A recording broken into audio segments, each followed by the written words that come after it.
Hana mến chào cô bác, anh chị và các bạn. Tuần này, Hana xin gửi tới cả nhà mình cách làm món rau câu cà phê sữa dừa, vừa ngon vừa đẹp, để cho mùa Tết năm 2023 sắp tới. Đây là một trong những mẫu rau câu Hana chia sẻ cho mùa Tết năm 2023. Với cách tạo hình này, những bông hoa trông như đang mọc trên những viên sỏi đá đầy màu sắc, nhìn rất là đẹp. Nếu cô bác, anh chị và các bạn thích, xin mời vào bếp làm cùng với Hana nhé.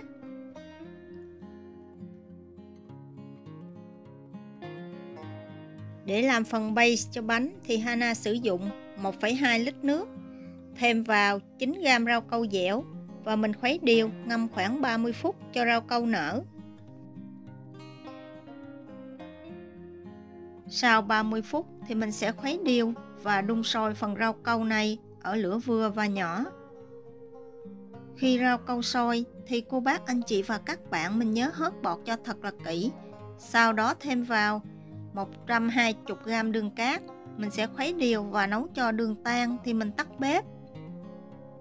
Và để thêm khoảng 5 phút cho rau câu lắng xuống. Mình sẽ lấy phần rau câu trong nhất, mình cho vào 1/2 khuôn. Cả nhà mình cũng có thể lọc qua rây cho thật là trong. Nếu trên mặt có những bọt bong bóng nhỏ thì mình sẽ lấy muỗng và vớt những bong bóng này ra, giúp mặt rau câu được mịn. Và mình sẽ để cho tới khi nguội và đông đặc lại hoàn toàn. Để tạo màu cà phê thì Hana sử dụng 1 muỗng canh bột cà phê hòa tan, thêm vào 2 muỗng canh nước nóng, 1 muỗng canh đường, mình sẽ khuấy đều.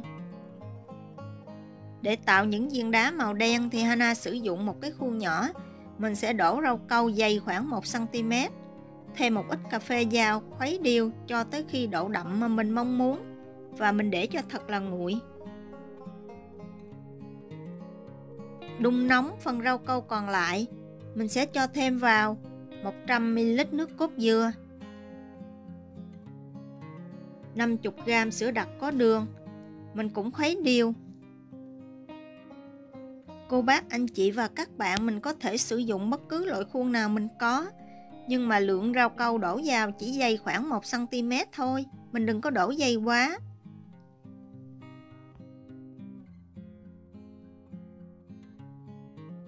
Phần rau câu này Hana sẽ tạo làm 3 màu, một màu trắng, một màu xám và một màu cà phê. Cô bác, anh chị và các bạn mình có thể tự tạo bất cứ màu nào mà mình thích nha. Và mình cũng sẽ để phần rau câu này cho thật là nguội. Để làm phần nhụy hoa màu vàng thì Hana cho vào chén 2/3 giá nước rau câu dừa, thêm vào 3 giọt màu vàng khuấy đều. Mình sẽ cho phần rau câu này vào son nước nóng để giữ ấm.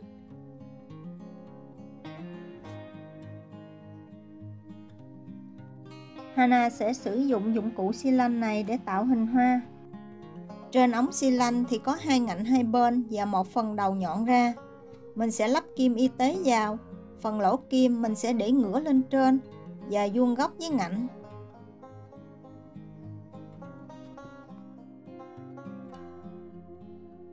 Mình sẽ dùng tay ấn chặt phần kim này lại để một chút mình tạo hình thì không bị rớt kim ra.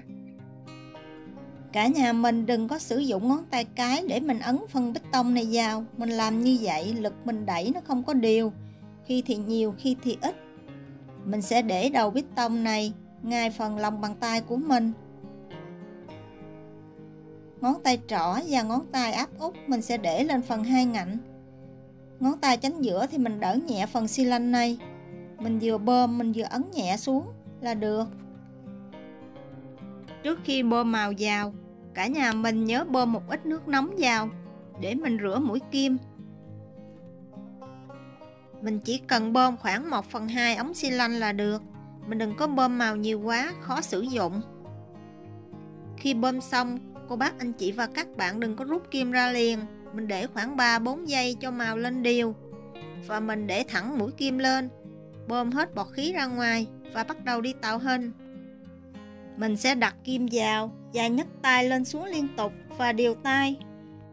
Nhưng mà mình đừng có nhấc kim lên khỏi mặt rau câu là được. Phần nhụy hoa này to hay nhỏ tùy vào kích thước loại hoa mà cô bác anh chị và các bạn mình tạo. Hana không phải là cô giáo dạy, nên những gì Hana chia sẻ còn rất là hạn hẹp. Cô bác anh chị và các bạn mình nhớ tìm hiểu thêm nha. Với kích thước khuôn có chiều dài 20 cm thì Hana tạo khoảng 3 tới 4 bông hoa là được. Mình sẽ tiếp tục làm như vậy cho tới khi xong.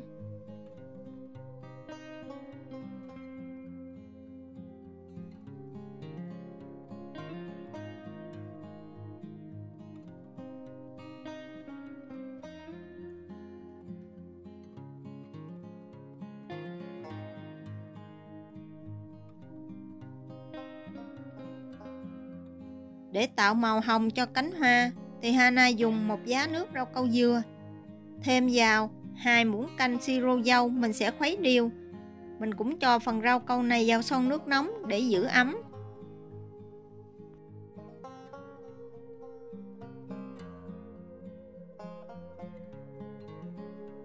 Phần kim bông hoa thì mình cũng làm như vậy. Mình cũng để ngửa phần lỗ kim lên trên và mình ấn chặt vào.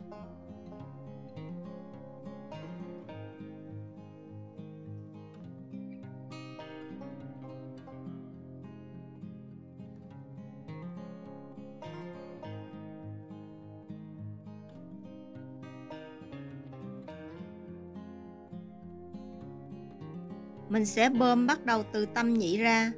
Mình sẽ ôm cong vô phần nhị.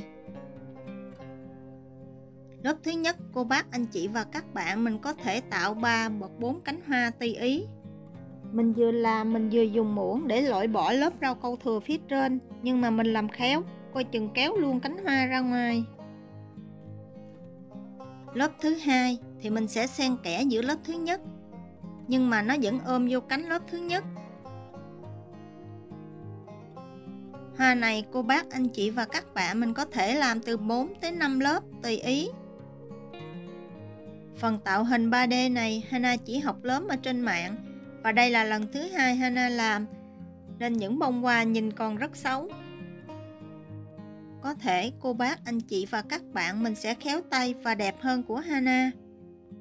Để cho phần bánh đẹp hơn thì Hana tạo thêm những tia nụ hoặc những bông hoa nhí. Mình để nghiêng kim, bơm nhẹ nhàng vào, ấn nhẹ và rút nhẹ nhàng kim ra. Sau đó mình sẽ tiếp tục làm tia thứ hai.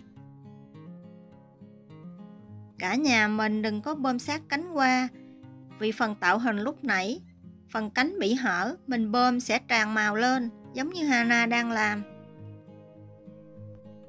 Hana không phải chuyên môn nên phần chia sẻ còn rất là lỏng cộng. Làm phiền cô bác anh chị và các bạn mình nhớ xem để mình làm theo nha.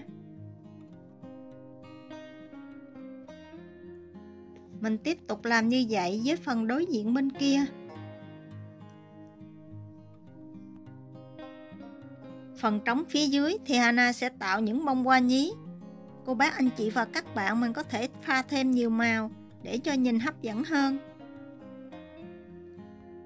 Sau khi làm xong thì mình sẽ để qua một bên.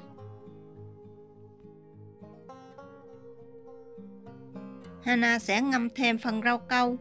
Phần này thì mình chỉ sử dụng 1 lít nước và 8 gram rau câu. Mình cũng khuấy đều và để khoảng 30 phút. Mình sẽ đi tạo hình những viên sỏi đá, phần rau câu mình làm lúc nãy.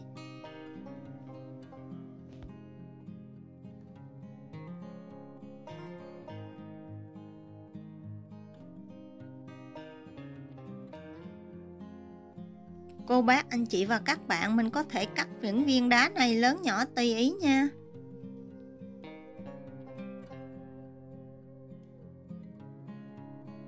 Sau khi cắt xong thì mình sẽ đi gọt lại những viên đá này cho nhìn thật hơn.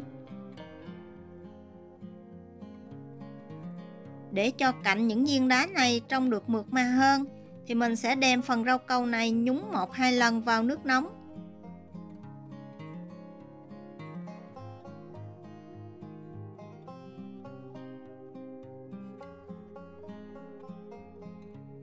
Sau đó mình sẽ cho lên lớp khăn giấy để thấm khô.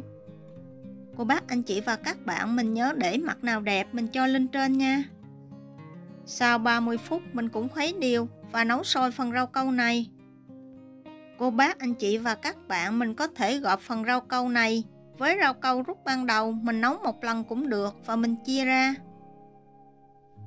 Khi rau câu sôi mình cũng hớt bọt và thêm vào 100g đường cát, khuấy đều. Để rau câu không bị tách lớp thì Hana hay sử dụng một cái tăm và mình cào nhẹ lên trên mặt.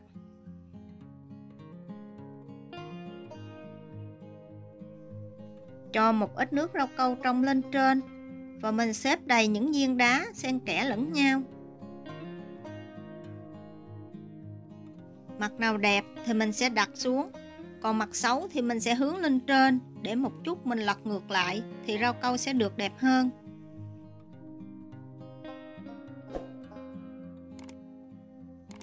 Cho thêm phần rau câu trong lên ngập những viên đá này và mình để cho đông lại hoàn toàn. Đun nóng phần rau câu còn lại. Cho vào 100ml nước cốt dừa, 50g sữa đặc có đường, khuấy đều.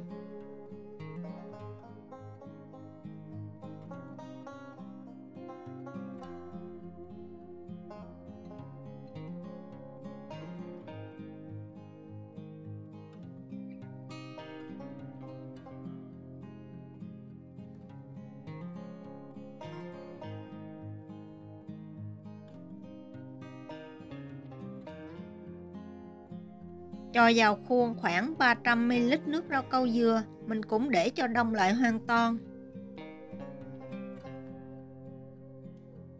Phần rau câu dừa còn lại mình sẽ thêm vào 1 muỗng canh nước cà phê, mình khuấy đều và giữ ấm để một chút mình tạo nền.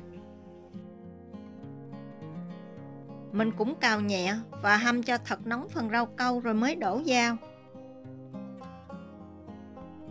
Để cho phần rau câu này nguội hoàn toàn thì mình cho vào tủ lạnh khoảng 1 tiếng đồng hồ là mình có thể dùng được. Và đây là thành phẩm rau câu của Hana. Màu sắc thì rất là đẹp và nhìn rất là sang, nhưng mà những bông hoa vẫn còn xấu. Hana cần phải học hỏi thêm. Mình cũng có thể dùng khuôn để tạo hình hoa và mình đặt lên những viên đá này, nhìn cũng rất là đẹp. Hana chỉ đơn giản muốn đem tới ý tưởng này cho cô bác, anh chị và các bạn làm rau câu cho mùa Tết năm nay để đãi gia đình và bạn bè. Hana tin rằng cô bác, anh chị và các bạn sẽ khéo tay hơn Hana và những bông hoa sẽ đẹp hơn. Nếu cô bác, anh chị và các bạn thích những gì Hana chia sẻ, nhớ đăng ký ủng hộ kênh của Hana nhé. Hana cảm ơn cô bác, anh chị và các bạn rất nhiều. Hana kính chúc cô bác, anh chị và các bạn nhiều sức khỏe, nhiều niềm vui và nhiều thành công trong cuộc sống. Hana xin chào tạm biệt và hẹn gặp lại lần sau.